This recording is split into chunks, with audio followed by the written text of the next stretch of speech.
What's up, ladies and gentlemen? Welcome back to another episode of At Home with Mark, season friggin' 10, episode 3. And you guys probably noticed a little bit of a sea change recently, where I've been having a lot of different musicians on different instruments.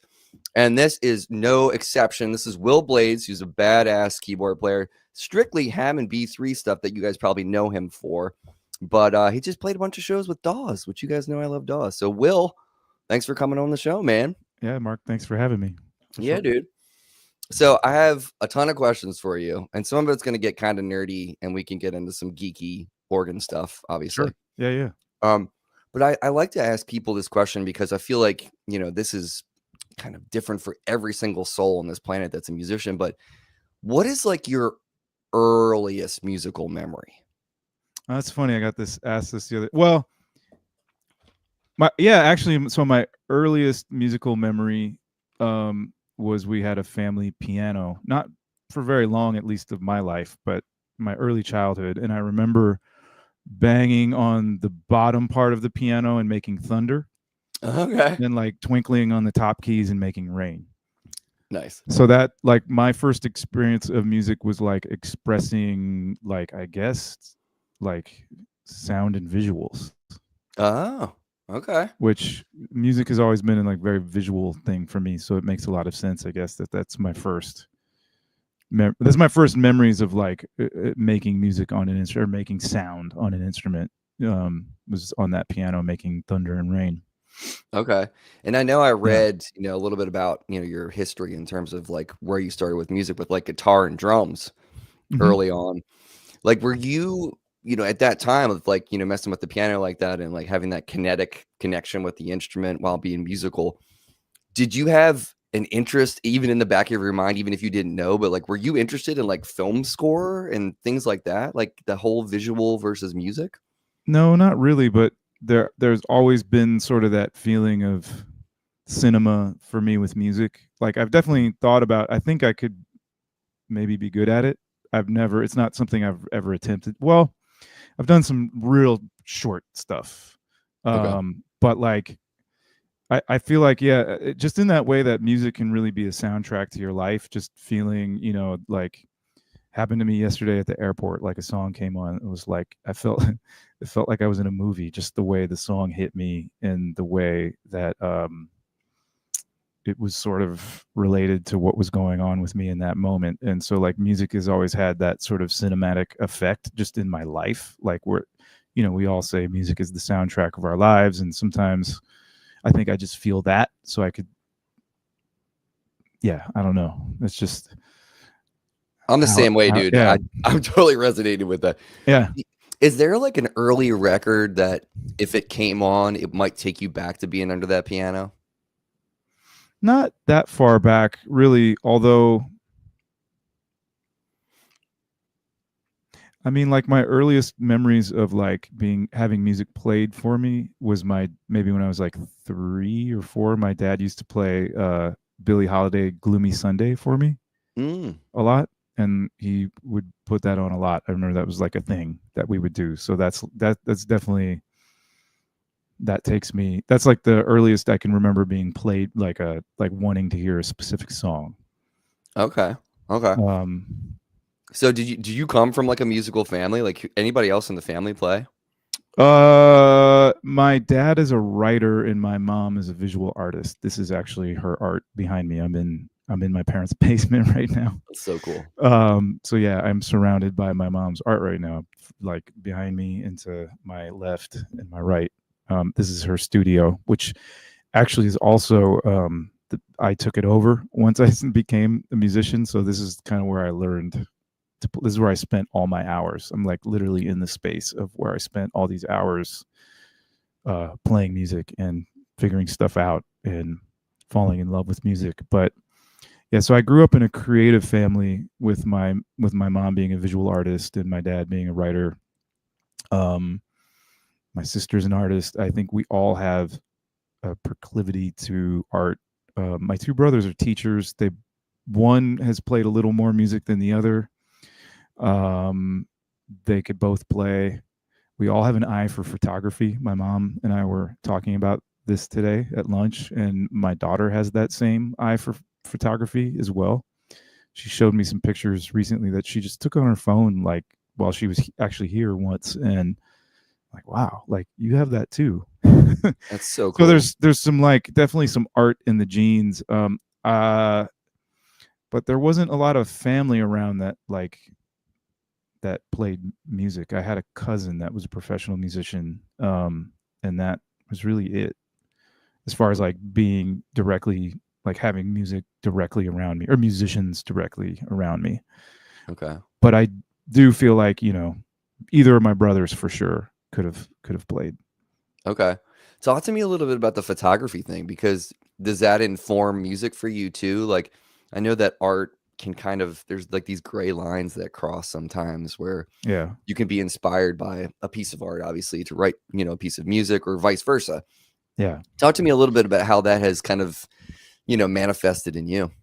yeah. I mean, I grew up. My mom taught art in the schools, and she taught at an art center. So like I grew up going to art classes. So just the whole visual part of everything is just I don't know. Um, there's never like any like I just take pictures on my phone. Like I don't have an actual camera, but I really enjoy taking pictures on my phone when I'm traveling and just getting like cool angles and cool things that I see that maybe other people might not like really pay attention to that I might pick up on. And I think yeah, art is art. It's like it's just different mediums, and you might have like more passion or just interest in one or the other. I could have easily gone art instead of music. Um, Mm, yeah, I always tell people that like I could have gone either way into the art world or into the music world, but music was a little stronger of a pull for me. I think mm-hmm. it's definitely more communal. I don't know if that was it, but just the draw of being with other kids that play is I think a little stronger than like being isolated drawing by yourself. Yeah. Yeah. Man, Uh, I found it so interesting how you traversed through those different instruments too. mhm. Because being like, what I read, like when you were 8 when you were playing drums and like a Yeah, 7 or 8. 13, Yeah. man, and 13 for guitar. Hmm.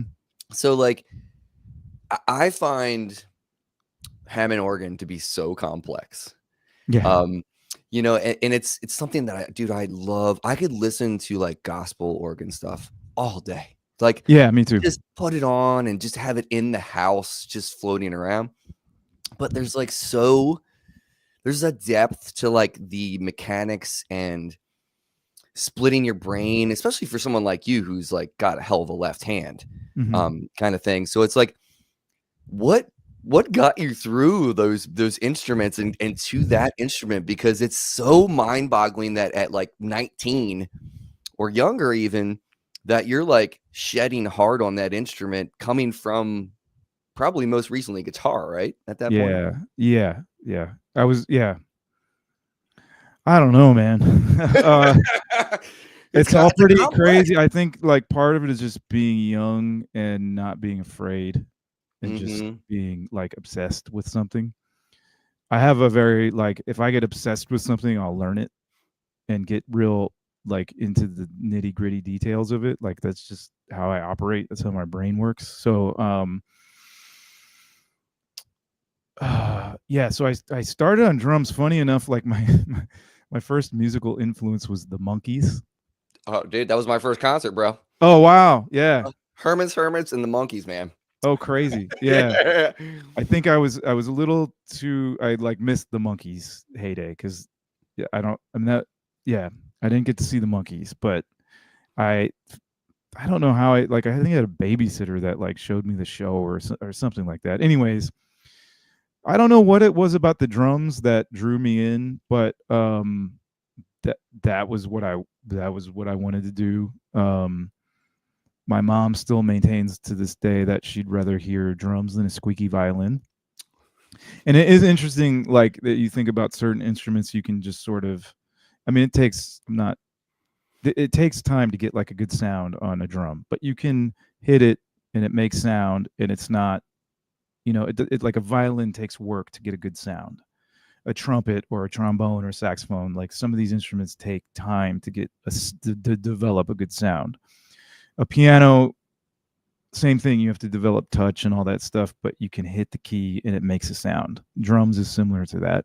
And so I just got super obsessed with it. And I think I always wanted to play guitar, like even in those early years. So I was always interested in it, and there was a guitar store just like 2 blocks away. So I used to just go in there and sort of look around and check things out.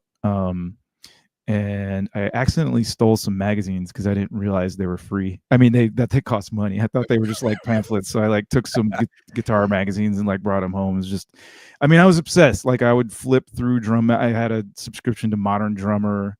I'd just be flipping through it and like checking out. It's interesting then because I had access to all that information of who was who, but I didn't have all the access to what they sounded like. So I was reading a lot and looking at all the ads and kind of being aware of who was who, but I didn't have a lot of access to like what this or that drummer sounded like, for the most part. But yeah, so I did the whole like started drum lessons on snare drum in 4th grade. The middle school teacher comes to the elementary school and starts, teaching the kids for when they get to middle school. My middle school started in 5th grade. So then did middle school jazz concert band. Would always have I had a band in 4th grade with my friends that I took so seriously that I quit because the other kids weren't taking it seriously enough. Like that's how Love it. serious I was with music even at 9 in 4th grade. Mm. And then, yeah, as I got, I think 7th grade was when I asked for a guitar for Christmas. And I was really wanting to play guitar as well. And then so I was doing both. I was still playing drums in the concert band, and then I would play guitar in the jazz band, which wasn't a lot of jazz. Or I would play, yeah, I guess I was playing guitar and then just play drums in the concert band. Same thing in high school, was playing in marching band, playing snare drum, and then guitar was more like with my friends and bands outside of school, and a little bit in the jazz band. I wasn't at all a jazz player or like a jazz musician. I didn't know how to do it, but I think part of the it's just I don't really know how I did it. I mean, I obviously had lessons, but I spent so much time just being in love with the instruments and just trying to figure them out on my own. And with drums, with both instruments, drums was a little more studied. Like I learned to read rhythms and read charts and stuff like that.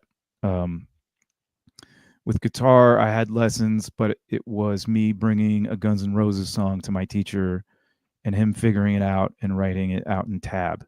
So it was more about my ears.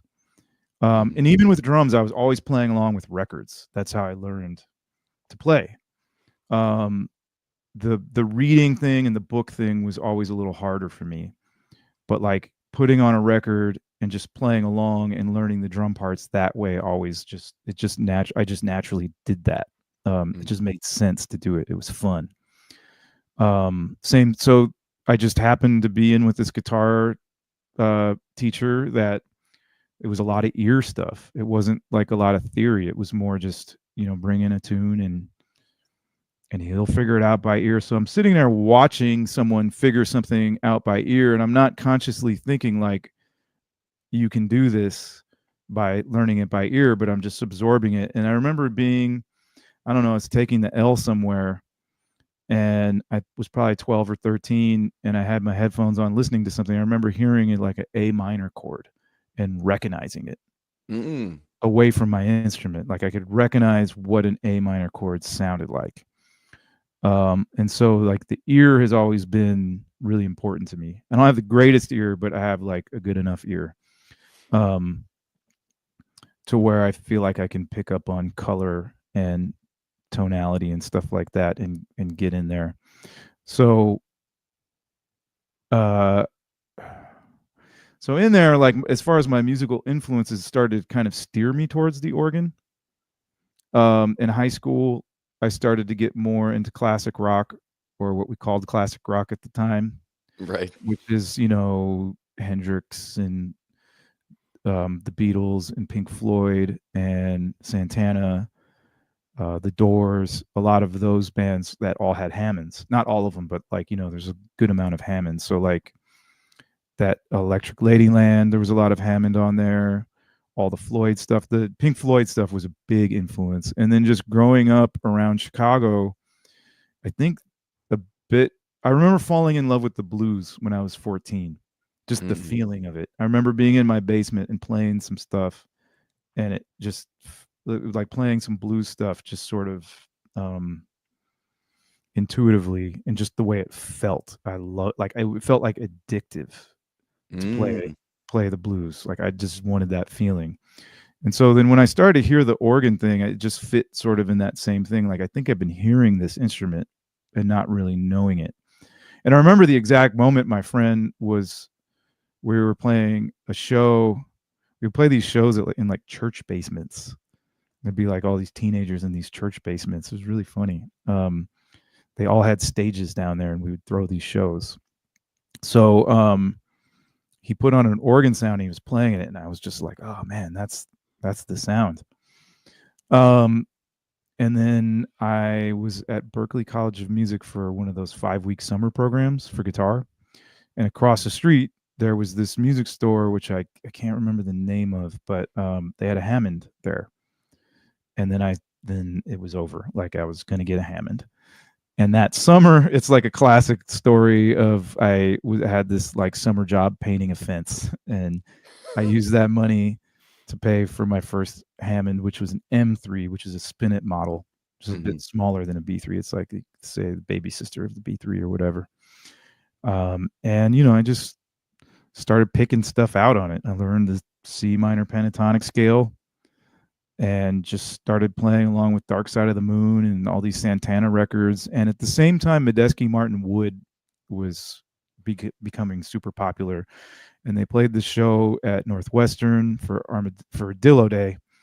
And I remember going there and seeing John playing the B3 and the clav and the whirly, and seeing the Leslie spinning and just being like, whoa. And the way those guys combined some of the like hip hop and jungle with jazz and avant-garde and funk, it was super appealing to me. And I was also getting to the meters at that time. They had a little bit of that New Orleans influence. And I was also getting more into P-Funk and James Brown and Sly, which, is organ and Sly and James Brown, and some more of the soul stuff. So yeah, that's sort of like the trajectory of everything. And I don't know, it was another thing that I just became obsessed with and dove headfirst into, and didn't really think too hard about it. Because if I thought more practically about it, like, it's not a very practical instrument to play. It creates a lot of problems for me. I'm sure. A lot of mechanical, parts to that thing too. It's literally furniture. Yeah. It's that part of it. It's more the like, it's furniture, and it's old furniture. The mechanical part of it, sure, but like there's still techs around that can fix things, but just the like moving it to gigs and how much? So you were talking about the M3, like how much smaller is that? And like, it's 44 notes versus 61 notes. Oh, okay. So it doesn't really have the bass register. Okay. What about drawbars on that thing? Is that? It only has 2 sets of drawbars. The B3 has 4 sets of drawbars. The B3 has 2 sets of drawbars for each manual. For each keyboard. The M3 just had 1 set for each. It was much more limited. Like you couldn't play bass lines on it. It didn't go low enough. Right. But it was still furniture. It was still heavy as hell. I'm sure. So yeah. So it's funny. So you bring up, Medeski Martin Wood, dude. My brother baptized me in Friday Afternoon in the Universe, like really early. Like I was probably in middle school. Okay. When he was wow.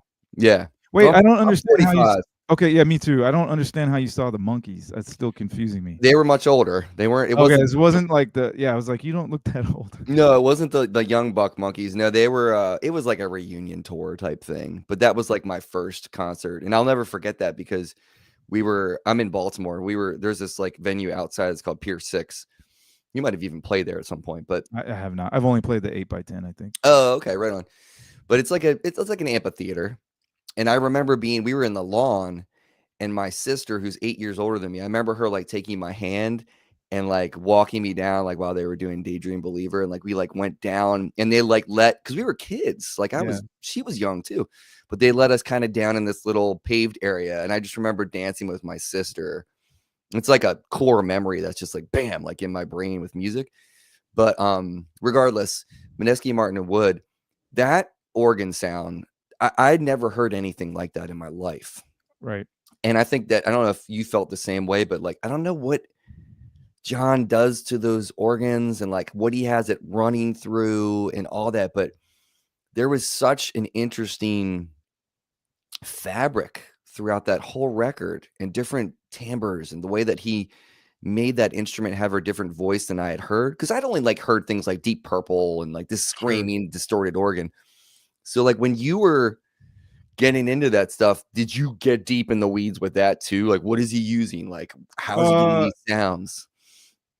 Yeah, I mean, at that time, I mean, he wasn't doing anything other than just playing a B3 through a Leslie.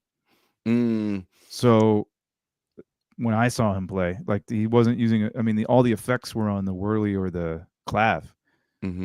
All the stuff he did on the B3 was just, or does on the B3 is just drawbars and sounds and the Leslie, and okay, just like playing loud so the Leslie really distorts. Right. So that's yeah. I don't think he ever used a distortion pedal. I think he just cranked the Leslie and get that real, that real tube driven sound. But I don't think he ever, that I know of, used any effects like on any of that stuff. Maybe like after the fact or something. Shackman or something like later. I mean, I know they recorded that in that's just a B3, like just knowing like that album, that's for sure just an organ and a Leslie. There's nothing. How do you get that super throaty sound with a B3? You know what I'm talking about? He's got that like really like throaty, mid-rangey, focused kind of sound. Yeah, I mean, I don't know. It's it's interesting about the B3. I realized this at a certain point that, like with drums or guitar, there's so much about like touch, or any instrument is about touch. It's no different with the Hammond.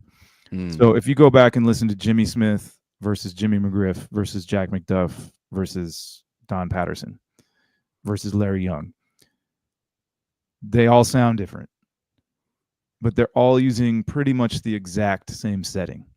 Okay. It's all touch.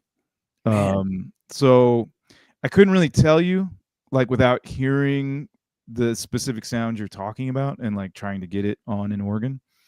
But so much of the timbre is controlled by the drawbars, which are harmonics that essentially follow the harmonic series. There's one that's outside of the harmonic series. There's like a sub fundamental that goes an octave lower than the harmonic series. But you're literally just creating, it's kind of like the first synthesizer, like you're creating the tones by mixing different harmonics at different volumes. That's essentially what the drawbars are doing. So as far as getting like a specific throaty sound, I'm not really sure. I have a whole way of explaining to my students and whoever about using the first three drawbars and how you get certain syllables out of it, like ooh and ah. Oh, okay. And that's a big part of my whole thing with learning the drawbars, is getting like almost thinking of it as like vocals or something like that. Was but that trial? It's kind of technical, so it's like I can't really like explain it without the instrument. Totally, I get it. Yeah.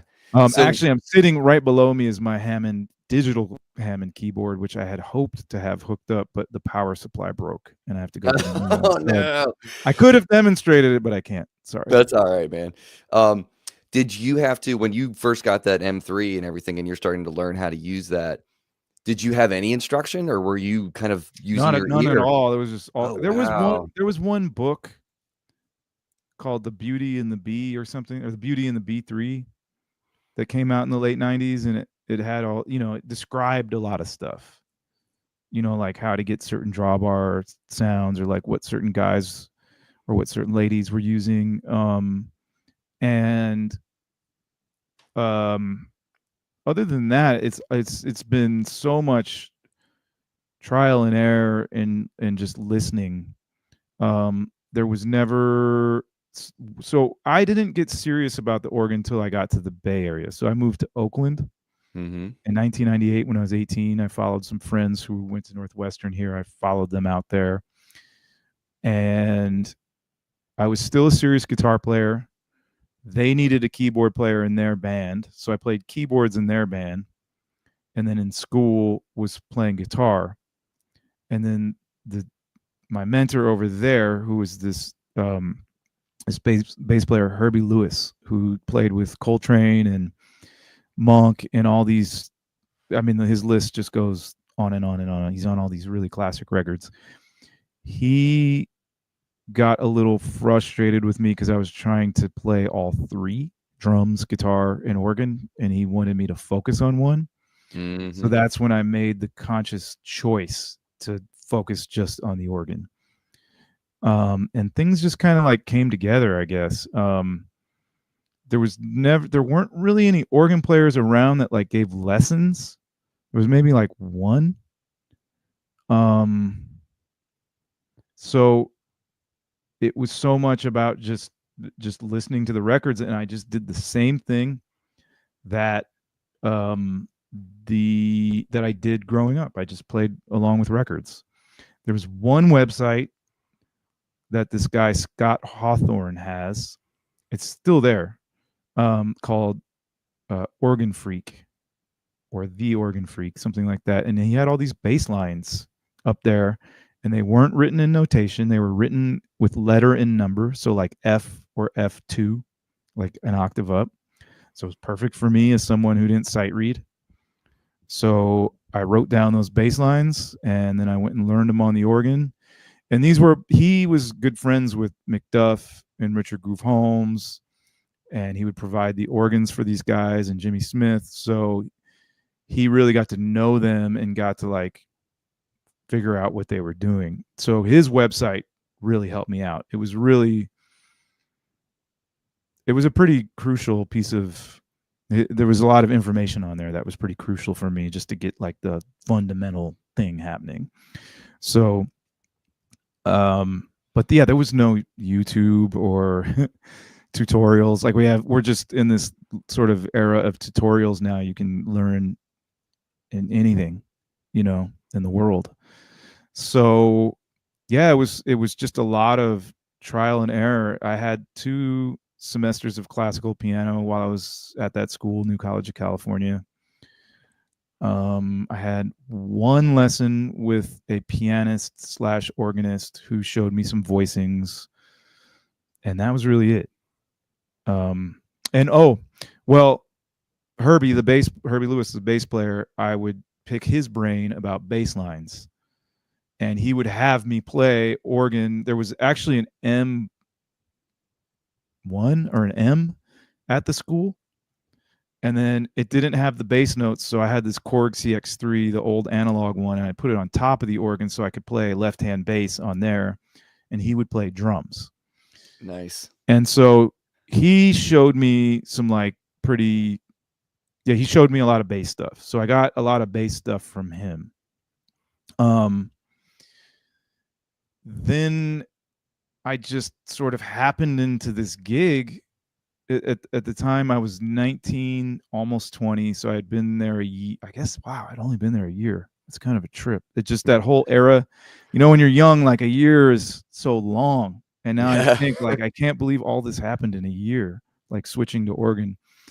So there's a club in San Francisco called the Boom Boom Room. Familiar with it. Yeah. Used to be John Lee Hooker's Boom Boom Room, and it was a blues club. And back in the day, it was Jack's, which is like a real classic San Francisco bar.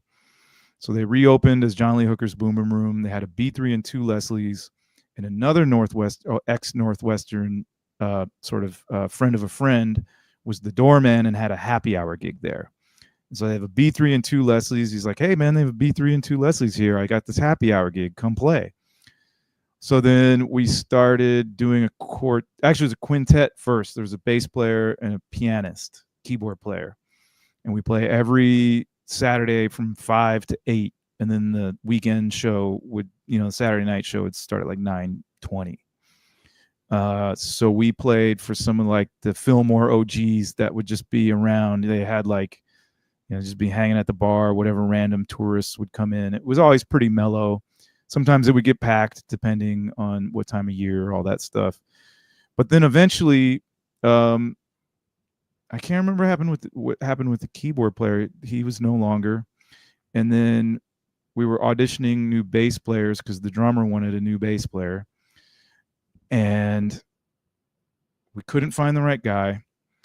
And they're standing outside while we're trying out these guys. And I come out and they're like, you're going to do it. Like, what are you talking about? No, I'm not. I'm not doing that. Oh my God. And so they forced me to do it. They're much taller people than me. They're both like 6'4". What was I going to do? Right. So they forced me to play bass lines on the organ, and it was pretty brutal for a while. So, I mean, it was just one of those like a sink or swim type of situations. Every Saturday from 5 to 8, I had a gig, and I got to just like work it out and get embarrassed. It wasn't like a ton of people there, but it was enough people there. And so I would play along with records. I was going to school. And I was obsessed. It was, 20 years old, 21 years old. I would just, practice all day when I played for 6 hours. And then that same drummer and a different guitar player who was more of a straight ahead bebop guy would come over, and they would just whoop my ass for 6 hours, and we just play all day. And I really learned by just doing it and not thinking about it. And in them calling tunes that I couldn't play, I just be figuring it out, and not questioning anything. And I think that's the beauty of being young and having that sort of like lack of fear or ignorance or whatever you want to call it. You're just not scared to just dive in, or at least I wasn't. I'm much more thoughtful now. Like maybe like it's like I wouldn't do something like that now. It's in some ways. That's so brave, dude. I mean, I love stories like that, and I love the idea of being okay to fail at something to get better at it as well. There's so many musicians you talk to that like don't want to put themselves in that precarious situation, but that's the best place to put yourself, because playing with people that are better than you is only going to make you better. And I love that. I love being put on a bandstand where I'm like a bunch of hip cats and I'm like, oh God. Yeah, sure. Because it does a couple things. It does make you freaked out at first, but I think what it does is it calms me down in a weird way. Like I don't play as many notes. I think about the music, but I also feel it more. I try to rely more on feeling what's right for the song than worrying about blowing. You know what I mean? Yeah, that's great. And there's something beautiful about that. So at that time too, man, like organ trios, because I grew up in the jam band scene. So like Soul Live, Galactic, Gray Boy, all that stuff was all in my CD like booklets. You know what I mean? Yeah, sure. So like that scene at that time was probably really hip. Like, did you notice or did you feel like the San Francisco kind of boogaloo scene popping at that time? Yeah. So just to back up, I will say that like when I was saying all those high school influences and like getting turned on to the organ and Medeski and all that stuff, people kept saying Jimmy Smith, Jimmy Smith, Jimmy Smith. So I was for sure going in on Jimmy Smith and kind of already there. It's funny because this happy hour band at the Boom Boom Room, we wore suits and ties, and we're trying to do the old school thing, and then I keep hearing this Soul Live band, like Soul Live, and then the Fillmore is right across the street from the Boom Room. So then they were over there, and I go there, and they're killing, and they're wearing suits, and I was so mad. I was like, man, that's what I was about to do. Like, that's what I was trying to do. They like totally were already there. And they were very different than what we were doing. We were more like kind of old school.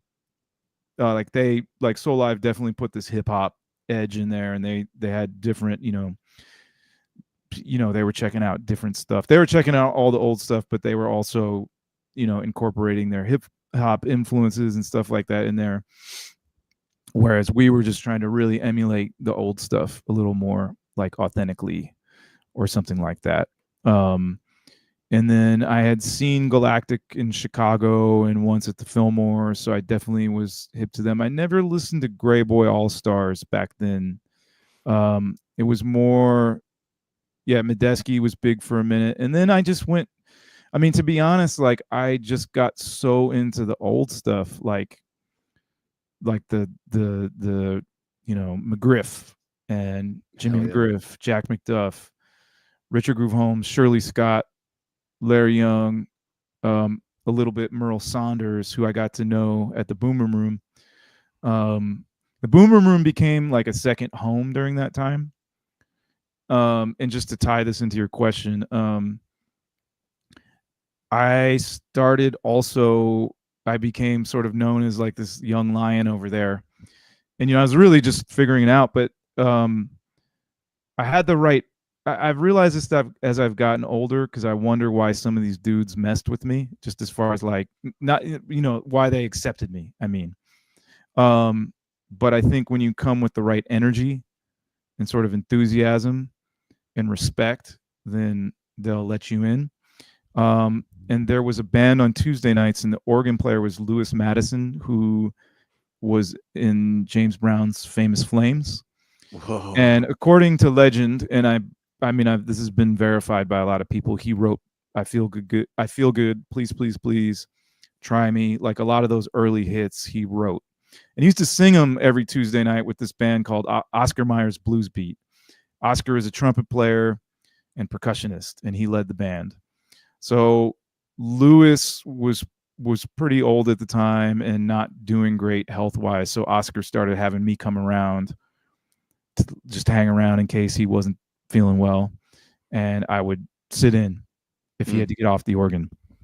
Excuse me. And so then that led to me getting the Tuesday night gig as well. So I was playing Saturday happy hour, and then I was playing with Blues Beat on Tuesday nights. And I didn't know a lot of the music. If Oscar was here, I'm here. He would have his trumpet like this and his left hand like this, and he'd hold up the chord symbols for me. Oh, wow. Like that. Dang. Or I would look across the stage, because I was a guitar player, and look at the guitar player's hands and see what he was playing. And the other there's like all this sort of synchronous stuff that kind of happened that you couldn't plan, where the bass player who's right behind me, my ear is just like keyed into him. And he learned to play bass by listening to organ records. So like I'm just getting fed these bass lines that are like pretty much organ bass lines. Oh man. By this great bass player. So I definitely had, there was two really important bass players that I was around all the time. So they were OGs. Like Herbie Lewis was the real deal. This other bass player, Henry Oden, and the guy who replaced him, Charles Thomas, these guys were like the real deal. And so I know how a bass is supposed to sound and feel. So I really tried to like put that in my left hand as much as possible, like that feeling of their bass lines, like a bass player. Not checking out organ players' bass lines for sure, but it was really like being around those bass players, I think was really big for me. And then from there, the owner would start recommending me to like national touring acts that were coming into town. If they didn't have an organ player, I would sit in, and I got to meet Merle Saunders, he would be sitting in there sometimes. I remember there was a really awkward moment where they let me sit in and he was up there and he was kind of like, what? Like, who are you? Yeah. Yeah. It was really awkward.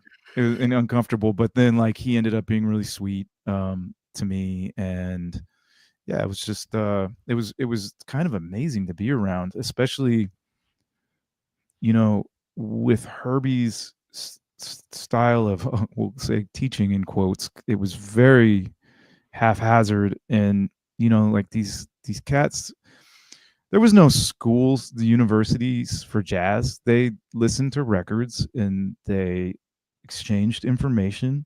And I'm not saying they didn't know what they were doing. They were very advanced musicians. They read, they sight read, they're I mean, we're talking about, some of the greatest musicians, but it was an oral tradition.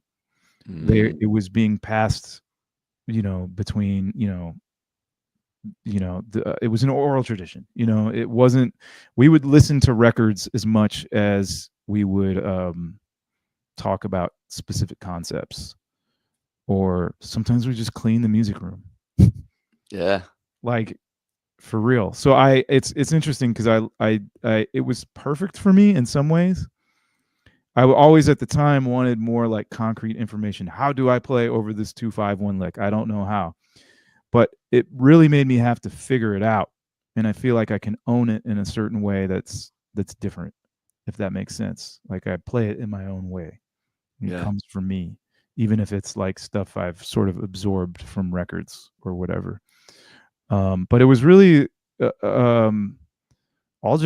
I just think back on it and I'm like, how did that happen that way? Because I just getting into this blues scene, and I come from a place where there's a lot of, Chicago's really strong history in the blues. And I'm not saying that I grew up in that, but I've influenced by it. It's that feeling. It's around. Like, I grew up hearing the blues, whether it's like street musicians or going to the free blues festival at the time, which was in Grant Park. So it's just part of the sort of atmosphere, more so than I was like, I'm not some, I grew up in Evanston in like north. It's Does Chicago still feel? Does it still have that heritage? Does it still feel palpable, like in terms of like a blues scene in Chicago? I couldn't really comment on that because I'm not here enough, and Right. I haven't really checked stuff out. But like,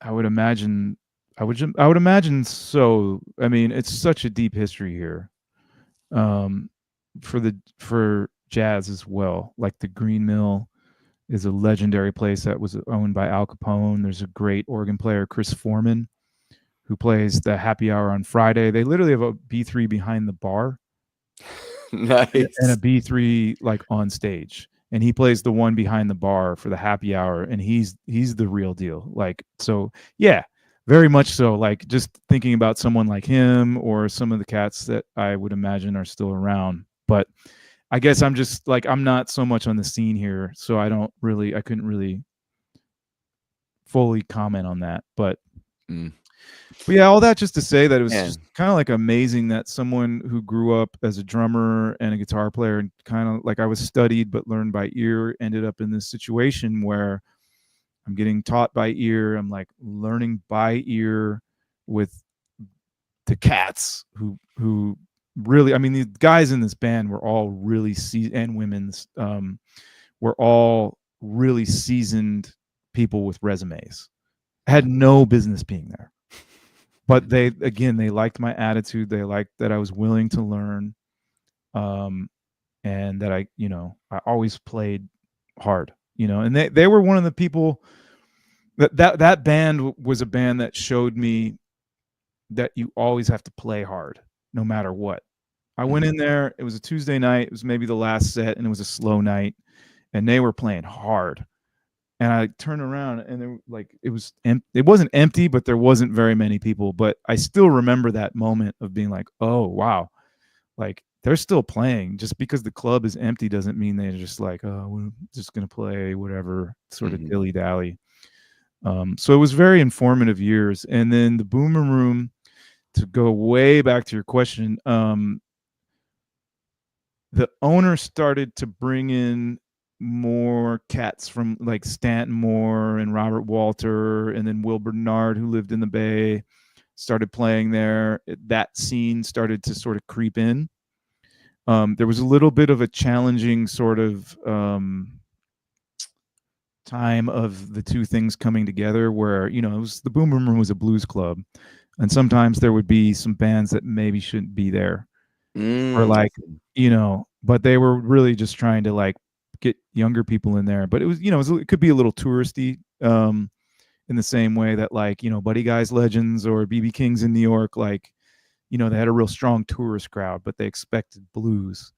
So there was a little bit of a challenging like transition, I guess is what I'm trying to say. But then it became I met a lot of those cats, partially because of the Boom Boom Room, and then we eventually started booking these shows there, like after parties for Galactic or after parties for Carl Denson or whoever Lettuce, whoever's playing at the Fillmore. We would do these 2 a.m. shows because they have an after hours permit.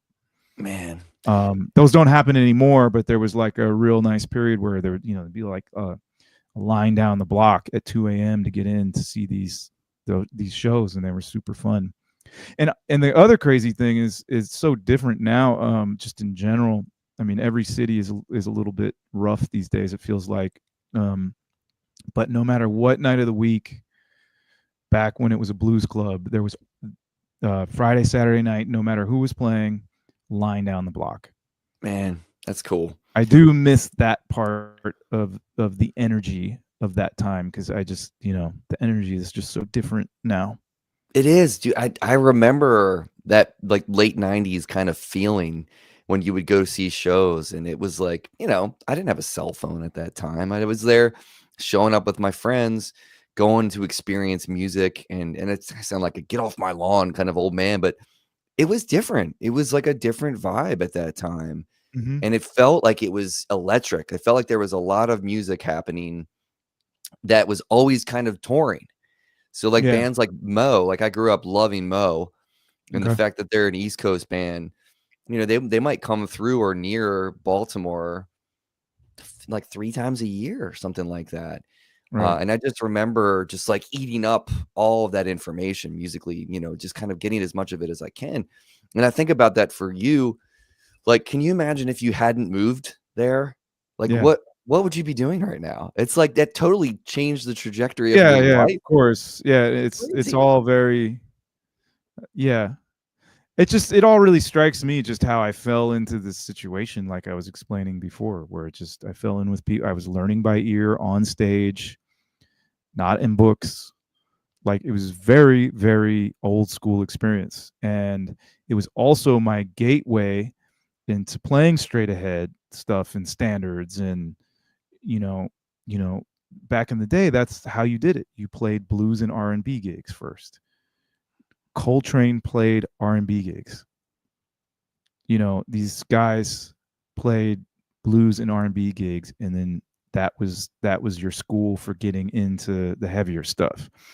And somehow I just naturally followed that path. I didn't know that. I wasn't trying to do that. It just naturally happened. So yeah, it's all very crazy to me that it happened that way. I don't understand it totally. Dude, it explains so much about your playing, though, because I feel like for years that I've been listening to you play the instrument, you already had like such an old soul on the instrument kind of vibe. Like, I feel like you come from a place that's very authentic and very OG. Yeah.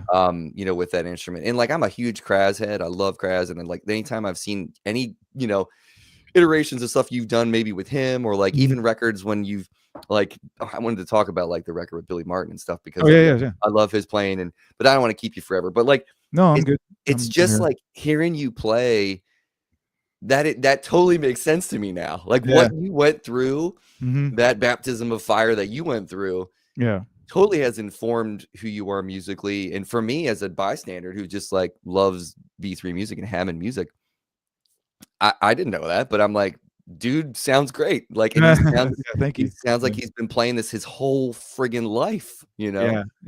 And that instrument is not. It's a beast. It's Yeah. It's not fun. And but if I wouldn't be able to play it without playing drums and guitar first, because it's like the coordination of the drums. I wasn't scared to use my feet because I Mm-hmm. was already using my feet. Right. So it was like a combination of the coordination of the drums and melody and harmony of the guitar. And to be honest, coming back to the visual thing, that component, it was so much easier for me to see the keyboard and understand how a 2-5-1 works, or any chord progression. It's like when I was on guitar and they're explaining 2-5-1s, I just couldn't grasp it conceptually. But with the keyboard, I could just see it, and it just repeats. It just everything started clicking when I played a keyboard instrument, and that's why they like. If you go to like a university, even if you play saxophone or whatever instrument, they'll make you play piano as well, and it's really smart. I'm also like not talking about this whole other huge important piece, which is that I met Dr. Lonnie Smith during that time as well. Wow, man. That's crazy. When I was 20, maybe.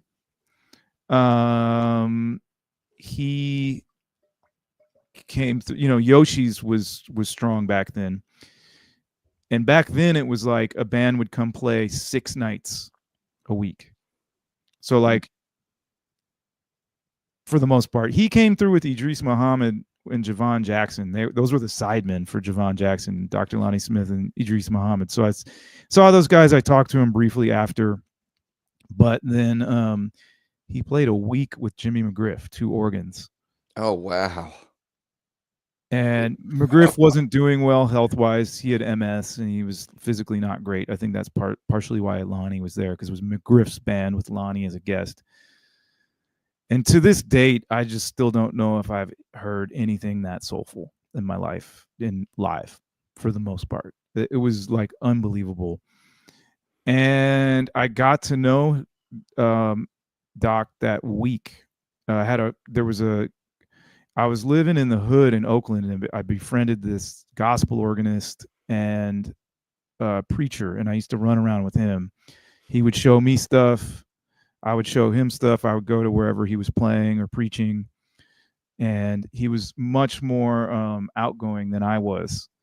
And so I was like, hey, we should go over there.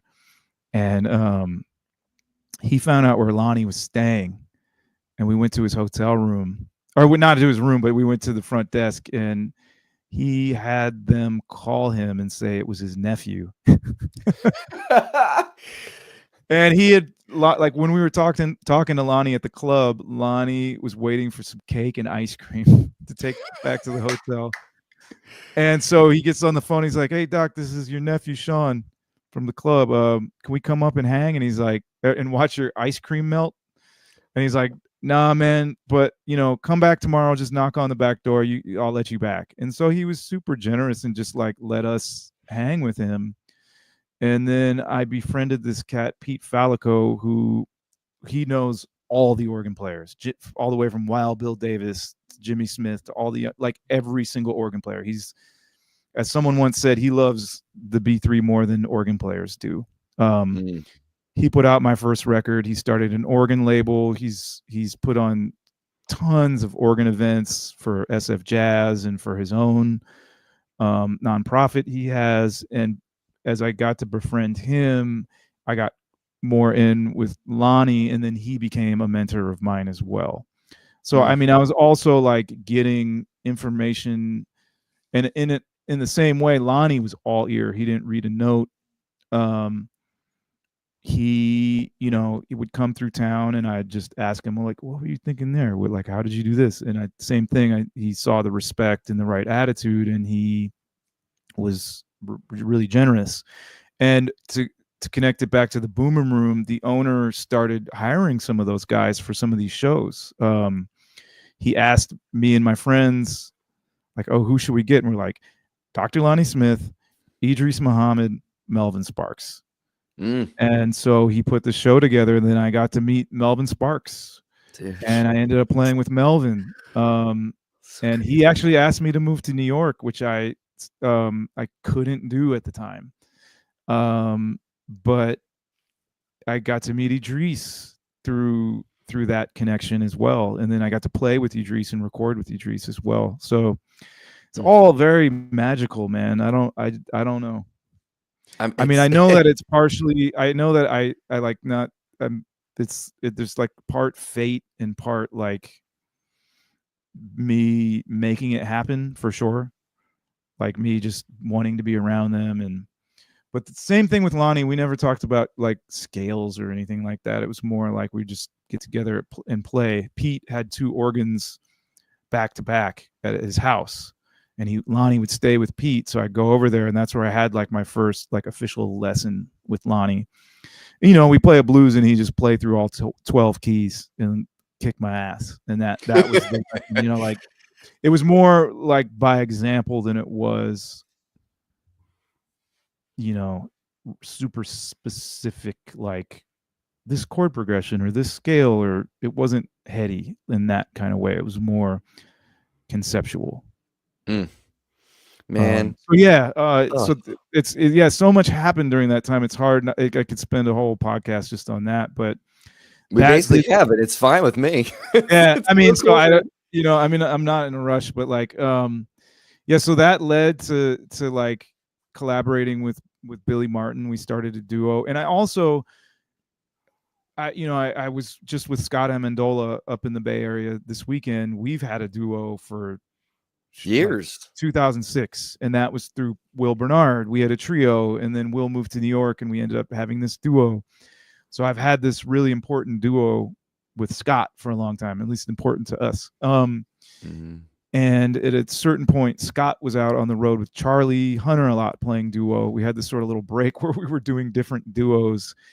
Billy and I met, and that was a very pivotal time for me too, just because it was, I mean, I was heavily influenced by MMW in my early years.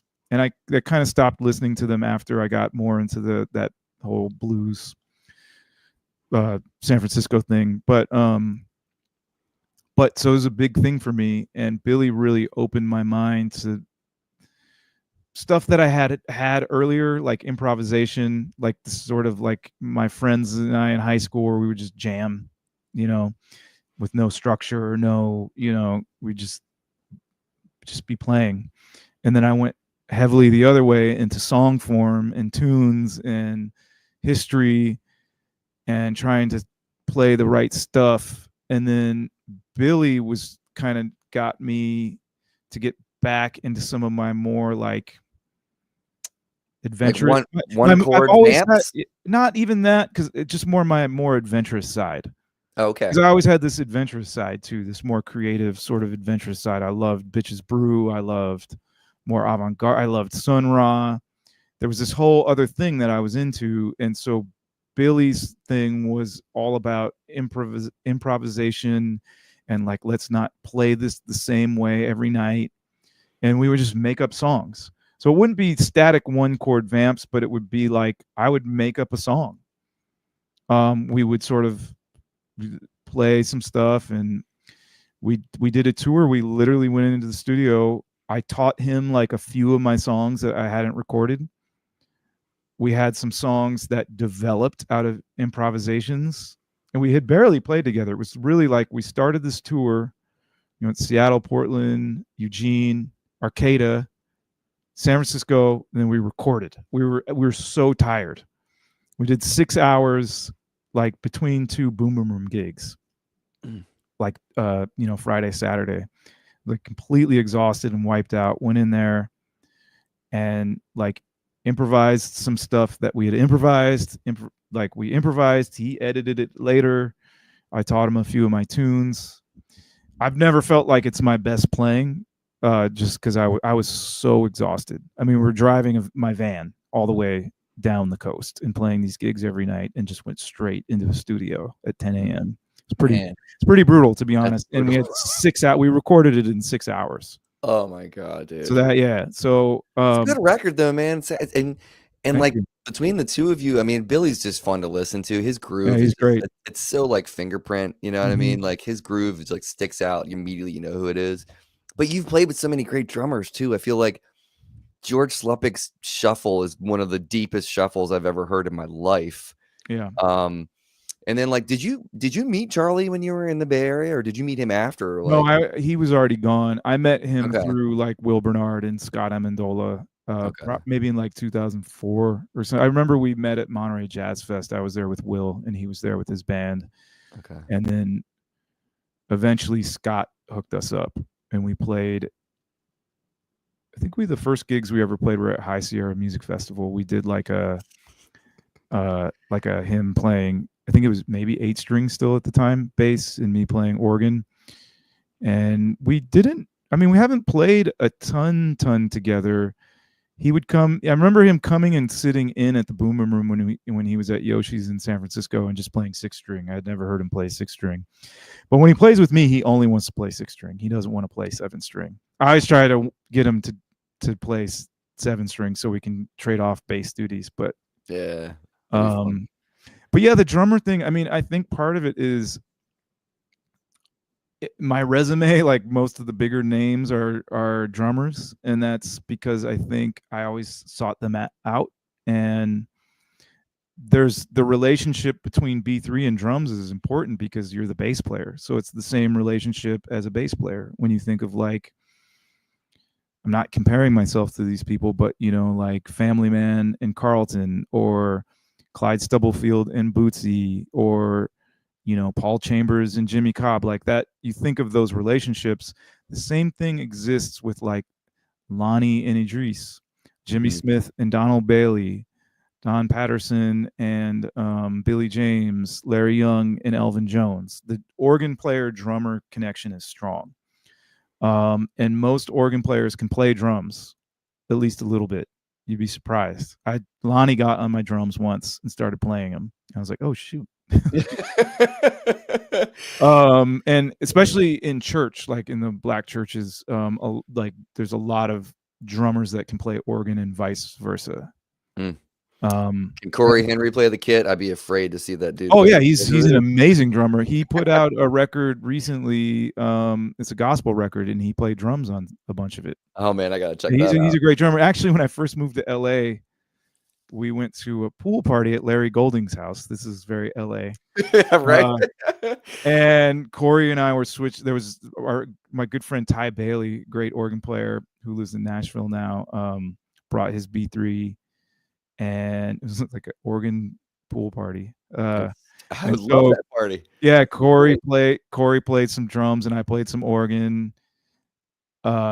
He played some organ and I played some drums. It was awesome.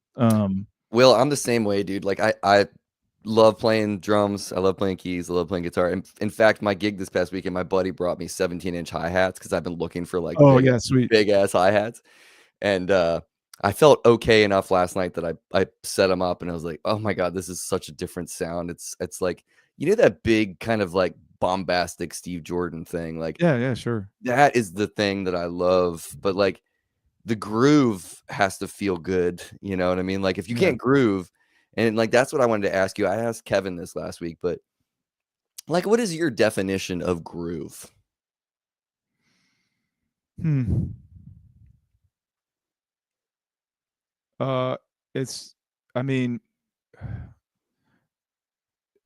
It's just the feeling that comes out of your body expressed musically. Okay. No wrong answers here. I'm just curious. Yeah, no, I mean, I don't, for me, that's what it is. Like, if I'm feeling antsy, I'm going to rush. If I'm feeling relaxed, I'm going to sit in it. You know, it's like, it's just an expression of your body, you know? And one thing about playing music, or really doing anything in life, I guess, but for me, playing music is you can't separate your personality from your playing. Everyone plays their personalities. No question about it. I've seen that at every point with every musician I've ever played with. You know, the way you are as a person, the way you think, the way you feel, that all comes out in how you play. You can't control it. It's just, you can try to control it, but it's, even if you sound exactly like someone else, it's not going to sound exactly like someone else. I've tried to sound like other people, you know? Yeah. and it never comes out fully like that other person because I'm me and I feel a certain way. So I guess yeah, that's at a just at the very most basic level. A groove is just an expression of rhythm from your body. Mm. Man, do you have a way to combat the antsiness? Like if you know this next tune that you're gonna play needs to lay back and you're feeling antsy, what do you do to get yourself in that mindset and get your body in that mindset or that self set? Yeah, it's tough. Breathing. Um, I did yoga pretty avidly in my 30s. I've, for various reasons, it's not a regular practice anymore, but that really helped me just sort of like get into my body and be more relaxed and be more flowing with the way I was playing. But I think that still just comes down to breathing, taking deep breaths, relaxing your mind, trying to remember that it's just music. If I'm rushing, just trying to take, or if I can feel like I'm pushing, just taking a deep breath.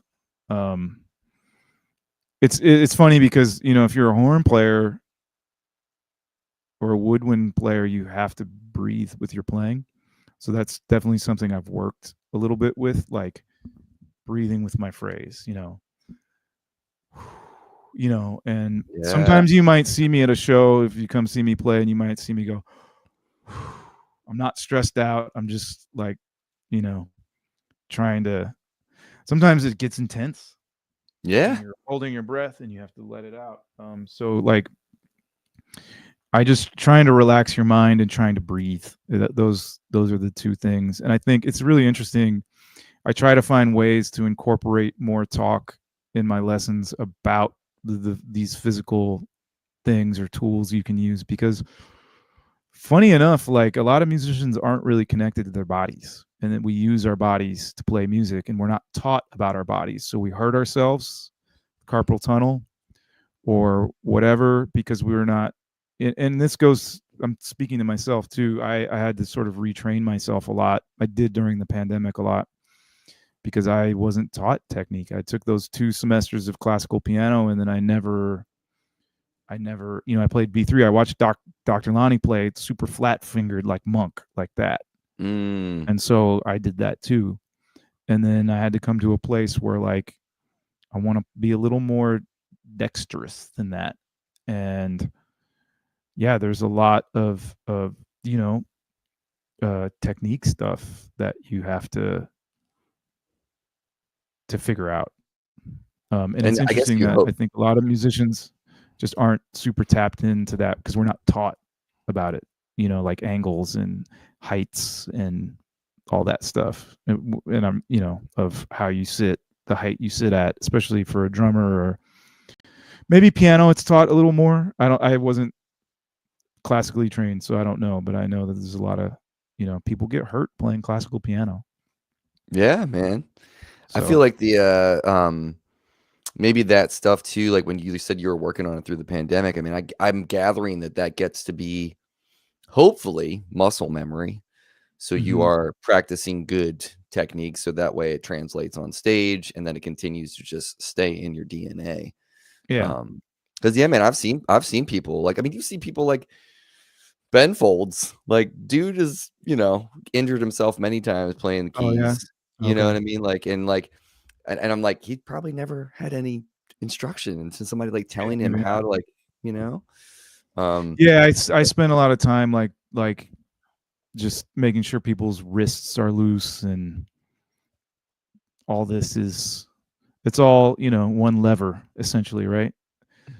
And so if you're just, and I'm guilty too, like I'm still working on some of this stuff, but mhm. it's important so you don't hurt yourself. Yeah. And even also loading gear. Um, I think that's another aspect of being a musician that we don't think about so often, especially if you're a touring, traveling musician. I realized a few summers ago I was having to bring my Nord everywhere with me. I just had it in a soft case. And I'm like, I'm literally exercising through these airports. I'm holding 40 pounds in one arm with a 20-pound backpack on my back and walking miles through an airport. If you do that wrong, you're going to hurt yourself.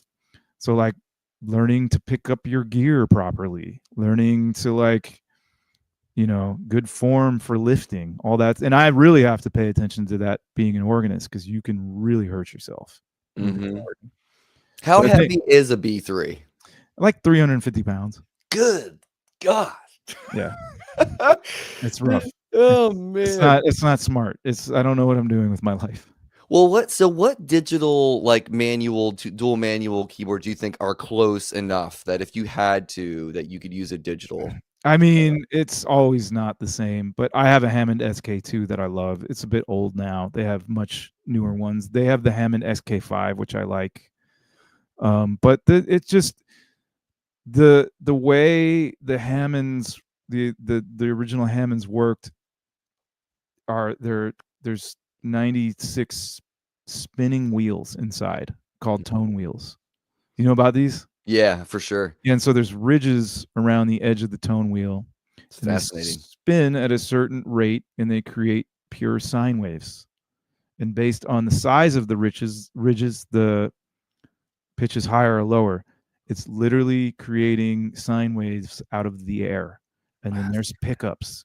You cannot replicate that and get that same warmth of tubes. For me personally, I like the Hammond stuff. It has a little bit more warmth than some of the other stuff, but it's really hard to replicate. You can't. The Leslie simulators are never gonna be all the way. There's good ones, but you can't beat like moving air. Yeah, dude, I do this thing on this channel, Will, where it's called Gear Gab. So like when people come through Baltimore, bands that I've gotten to know, like I'll go shoot like a rig rundown. Mm-hmm. And I've gotten to know Gabe Dixon from the Tedeschi Trucks band over the years. Oh, cool. And he was coming through Baltimore, and I was like, "Hey, can we do that?" He's like, "Hell yeah!" So I came, and he has Kofi's rig. So Wow, yeah. He's still like they're using his Leslie and his Hammond. And when I was shooting the video and I was standing on stage with him next to that Hammond, there is nothing else in this world like feeling that air move and feel the horn and the tweeter like right next to you and like seeing the mechanics of it. And it's magical. Oh my God, it's so beautiful, man. And I can't explain it to anyone that's never stood next to a Leslie cabin. Yeah. Dr. Lonnie Smith always said it was like getting a big warm hug. Yeah. That's what it feels like. It really does, man. I mean, if you're a huge fan of music, like anybody that has stood next to something like that or been around it, it's otherworldly. I mean, I felt like emotional in that moment, not only because like I'm standing next to Kofi's stuff and like thinking about him and everything, but like, man, like there's just this richness that comes out of those speakers that's like so organically beautiful. It's impossible to explain. Yeah, I agree. It's crazy. But I love my SK2 gets me through some gigs and it sounds great, I feel like. Have you played that Nord C3 thing with the two manuals at all? Is it a C3? Yeah, I don't like the Nord as much. Yeah. Some of the like rotary stuff I've noticed with like Nord, because I had a Nord Electro 2, and I know that they've come a long way since then, but they have. I sold that thing a while back, but I just got one of those Yamaha oh my God, I'm forgetting the name of the keyboard right now. It's a 73 model. Okay. But I was super impressed with how authentic like the organ stuff is, and the Leslie in particular sounded on that thing. Mm-hmm. I mean, I feel like Yamaha really knocks like piano stuff out of the park. Like all their piano stuff is so good.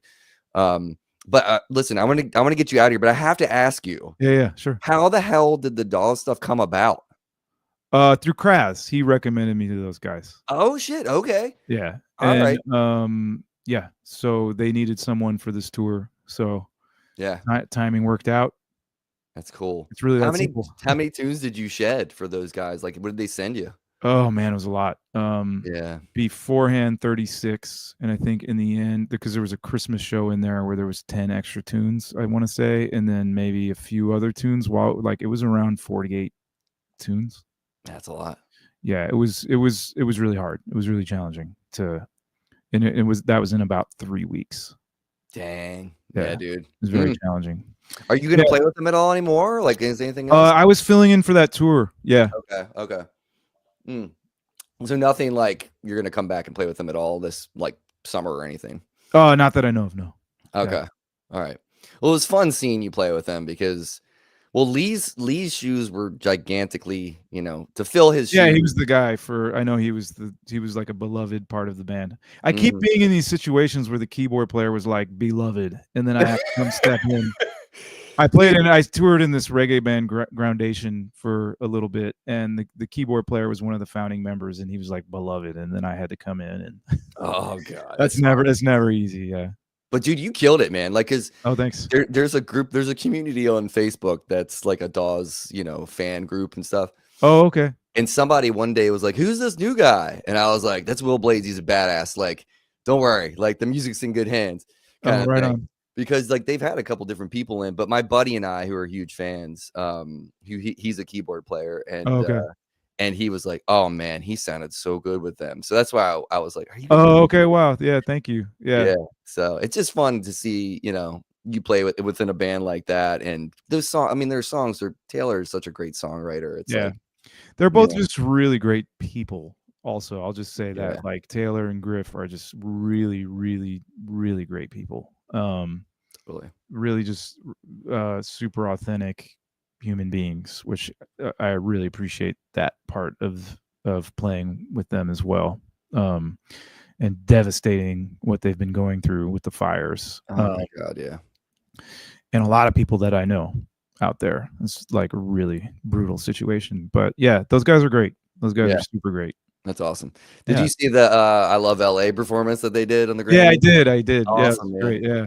My wife told me, I came up from lunch yesterday, I think, and she's like, "Oh, some critics are ripping your boys a new one." Well, they'll do that.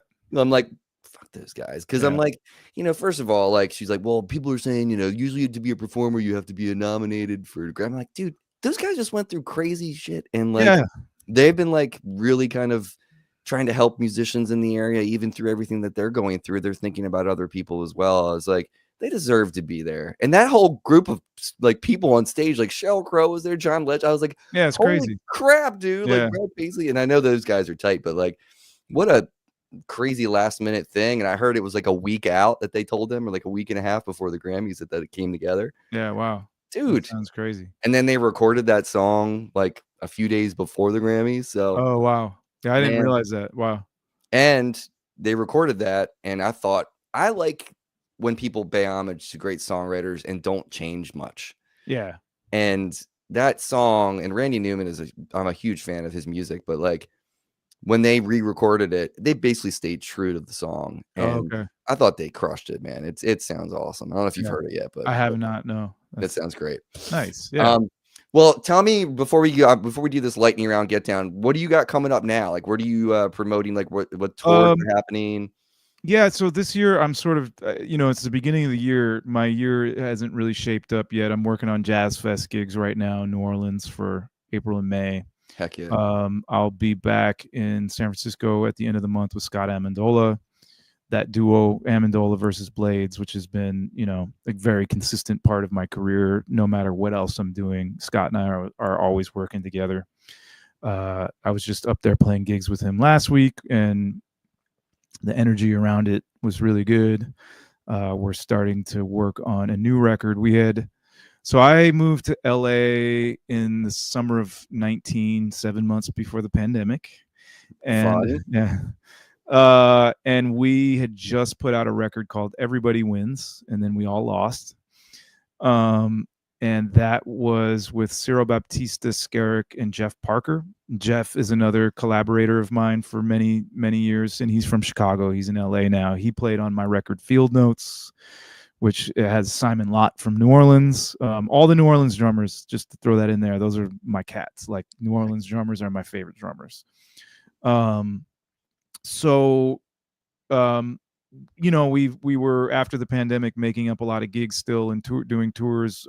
Jeff wasn't able to make a lot of them, but we had Ciro and Skerrick, and then Skerrick got injured. And so we're now focusing on the next record now that we literally in September of 23 made up a gig from April of 2020, just to give any non-musicians out there an example of like how long it took to make up some of those gigs and how much of a mess the industry has been. So we're working on new stuff. I'm actually going to do a solo organ record this year. Yeah. Nice, dude. I've been wanting to do that for a long time, and Jeff Parker and I were hanging a bunch during the holidays, and he was heavily encouraging me to do that. Original stuff? Are you paying homage to anything, or we'll see? It's not there yet. Okay. It's probably going to be a live record. Yeah. And then working on this thing with Scott, and maybe I want to do some residencies around LA where I dig into LA. I think there's a lot of healing that needs to happen in LA right now. And I feel like that feels like a little bit of a goal of mine, to provide healing music, and to also, I wasn't in town when it happened, but I rushed back, and it was it's horribly devastating. So yeah, man. I just want to kind of be there and be making music with people I love. And otherwise, yeah, I don't really know. I also have been playing with Mike Clark of the Headhunters for years. Talked to him today. We want to get some stuff going this year. So really, I'm just in hustle mode. We'll see what pans out. Yeah, that's dope, dude. That'd be great to head back there and do stuff, because I mean, you've got a plethora of musicians that you can pull in and out of gigs doing residency stuff. Oh yeah, exactly. That's what I'm looking to do. Oh, that's killer, man. Yeah. Well, let me pop up. I'm going to pop your website up here. So for everybody that's listening on Apple Music and Spotify, wilblades.com, you will find Wil 1L. Just make sure WIL Blades. You can put 2 L's. It'll go there too. Cool. I was smart and bought both. There you go. So definitely check that out. Support Wil. There's music on there. There's merch and stuff, right? So like you can buy music and all that. Instagram at Wil Blades. Facebook, are you still active on Facebook, really? Oh yeah, not as much as Instagram has been a little more my focus, but yeah, it's still post on Facebook. Nice. BV, thanks for popping that stuff up in the chat. Wil, let's do some lightning round get down. I'm going to ask you 10 questions. We'll cruise at an altitude of about let's say 112 BPM, right around there. For some suspense. And then I'm asking 10 questions, rapid fire. If you want to explain your answers, feel free. I love explanations. Okay. If not, burn through them. Okay, cool. First one is always the same, Wil. Lennon or McCartney? Both. Okay. Worley or Rhodes? Worley. Goonies or Stranger Things? Come on. Goonies. Of course. That's our generation, man. Keith Jarrett, Chick Corea? Keith. Cake or pie? Cake. Cabin in the woods, house on the beach? Both. I'm making up the rules. I don't care. Kittens or puppies? Puppies. Would you rather fight one 6-foot chicken or 60 regular sized chickens? The 6-foot chicken. Yeah. Okay. Man, you're outnumbered with 60 chickens, man. That's crazy. That's a lot of chickens. All right. You're on death row. You have one final meal. What's your final meal? Oh. That is really hard. Yeah. Ethiopian food? Okay. I've never had Ethiopian food. And I gotta go. Man, go have it. I'm super open to all styles of food. I mean, we love like anything. When we travel, go find some Ethiopian food. Okay, I will. Tell me about it later. I will. All right. So here's the last one, Wil. Sometimes this is the hardest. Sometimes this is the easiest. If you could take one album, and it doesn't have to be your favorite album of all time, but if you could take one album and erase it from your memory, just so you can go back and experience it for the first time again. This is easy. Okay. Dark Side of the Moon. Oh, damn. Dude, that is by far the most suggested record. Tell me why that's the answer for you. Man. So when we were talking about my siblings, who like the one that had more proclivity to, like, he actually played a little bit. He was my older brother that like was feeding me music. And that was one he threw at me at the right time, and it just is, I'd never forget hearing. I mean, it's a masterpiece in every way. Production, songs, lyrics, tone, sounds, concept. I mean, it's a whole, from the first second to the last second, it's a whole vibe. It's the ultimate concept record. It's yeah, it's just such an experience. You know, I think it's one of, as far as like listening to like a conceptual record, a concept record, as like an experience, it's just the most complete to me. Yeah, well said. I agree. I listened to that record until like the wheels fell off, like until I couldn't listen to it anymore. And actually, Scott and I, Amendola and I, have been doing Us and Them all the way through the rest of it. Oh Solo arrangement of man, it, yeah. that is dope, dude. And it's Yeah. just the two of you, so it's just duo. Yep. Oh man, I gotta see that. Oh, Yeah. dude, that's killer. Yeah. Well, I would agree with you. I mean, it's that's what Gabe Dixon said. That's what, I can't remember who else. There's probably been 5 or 6 people that have said that, and I've had over 200 some odd episodes. So it's pretty good for. Yeah. I'm not know. surprised. That tracks, I think. Yeah, man. Will, dude, thank you so much for spending some time with me, man. It really does mean a lot to me. Yeah, and sure, Mark. I appreciate it. love hearing the stories and everything. But everybody, make sure you go see Will out there in the wild on the West Coast, wherever you are. If you see his name pop up on a schedule, you will need to go see it. And then and we're looking at, so you're playing Jazz Fest, you said? Yeah, I'm there every year. Okay, cool. So anyone that's going there, make sure you exit wherever you are. If he's playing on the other side of town, make sure you head over there. Right on. Thank you. But yeah, thanks, Will. Everybody, thanks for stopping in and watching. Take care of yourself. Take care of each other. And we'll see you next time.